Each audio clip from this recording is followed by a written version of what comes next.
In the late 1980s, a seemingly unassuming man named Bob Lazar emerged from the shadows with claims that would reverberate through the UFO community and beyond. Lazar alleged that he had been employed at a secretive government installation known as S4, located close to the infamous Area 51 near Groom Lake in Nevada. It was here, according to Lazar, that he worked on reverse engineering extraterrestrial technology. My name's Bob Lazar. I'm known for working at a classified base known as S4 out in the Nevada desert near Area 51. And there, we reverse engineered alien spacecraft. Lazar's initial claims were nothing short of sensational. He described 9 different spacecraft, asserting they were of extraterrestrial origin. Actually 9 flying saucers, flying discs, that are out there of extraterrestrial origin. One craft, which he referred to as the Sport model, was powered by a reactor that utilized an element which at that time was unknown to public scientific knowledge, element 115. This element, Lazar claimed, was capable of generating anti-gravity effects, allowing the spacecraft to achieve maneuvers that defied conventional physics. To add layers to his claims, Lazar discussed the compartmentalization of work at S4, suggesting that teams worked in silos, privy only to their specific project's details, making it hard to gain a full picture of the operations. This mode of operation was designed to ensure utmost secrecy. Lazar's narratives provided a semblance of structure and specificity that had often been missing from UFO accounts. Here was a man who not only claimed to have seen UFOs, but had allegedly worked on them. He offered technical details, specific locations, and even a timeline of events.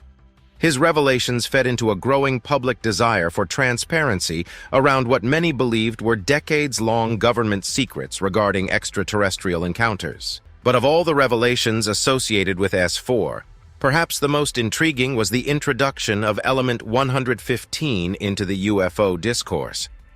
Lazar claimed that this previously unknown element was the key to the propulsion systems of these extraterrestrial crafts.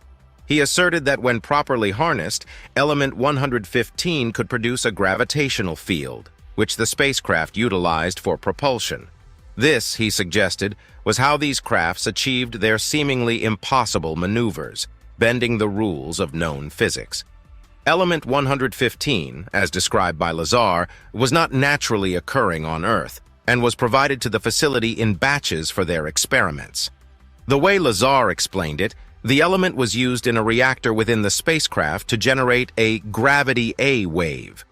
This wave was then amplified for propulsion, allowing the craft to lift off and travel with immense speed and agility. The intriguing aspect of this was that the craft did not move in the traditional sense of propulsion. Instead, it manipulated gravity to essentially pull its destination towards it, redefining motion as we understand it. The discussions about S4 and element 115 weren't just limited to the realms of UFO enthusiasts and conspiracy theorists. They penetrated deeper into popular culture and scientific circles. Lazar's detailed descriptions prompted a mixture of fascination and skepticism.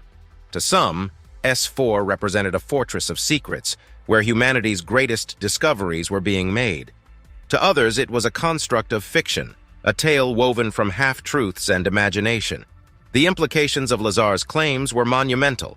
If true, they suggested that the U.S. government, or some hidden faction within, had access to technology centuries, if not millennia, ahead of current human understanding. Bob Lazar's assertions, particularly those related to element 115 and its purported properties, have provided fertile ground for such scrutiny. Element 115, as described by Lazar, was central to his narrative.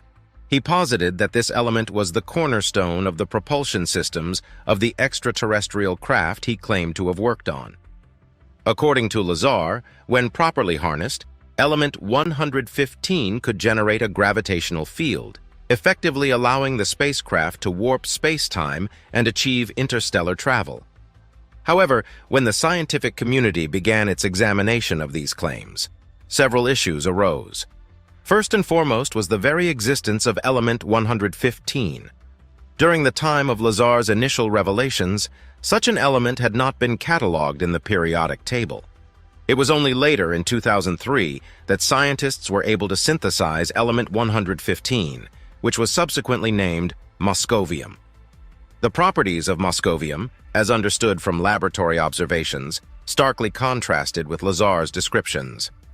The synthesized element displayed a high degree of instability, possessing a half-life measured in milliseconds, meaning it decayed into other elements within a fraction of a second. This rapid decay rendered it unlikely as a stable energy source, let alone one capable of powering interstellar spacecraft. Furthermore, Lazar's portrayal of element 115's capacity to manipulate gravity raised eyebrows in the physics community. The psychological ramifications of being at the center of such a maelstrom cannot be underestimated. While Lazar always maintained a relatively calm and matter-of-fact demeanor in his public appearances, one can only speculate about the inner turmoil, the second-guessing, and the moments of doubt he might have experienced.